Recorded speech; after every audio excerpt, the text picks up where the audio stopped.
খুলনায় শীতকালীন সবজির সরবরাহ বাড়লেও কমেনি দাম। এ নিয়ে বিস্তারিত জানাতে যুক্ত হচ্ছেন সহকর্মী নূর ইসলাম রকি। রকি, সবজির দাম কেন কমছে না এবং এ বিষয়ে কি তথ্য আছে আপনার কাছে, বিস্তারিত জানাবেন।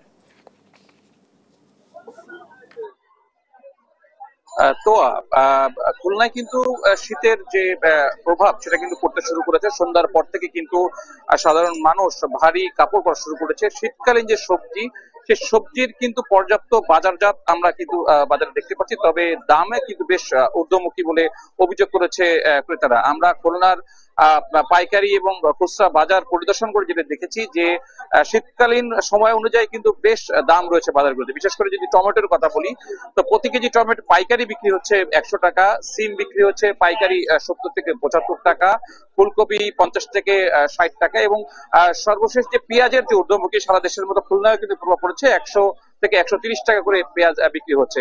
আরেকটু বলে রাখি যে পটল, আপনার করলা, এগুলো যেগুলো আছে এগুলো কিন্তু বেশিরভাগই 50 থেকে 60 টাকার উপরেই আছে।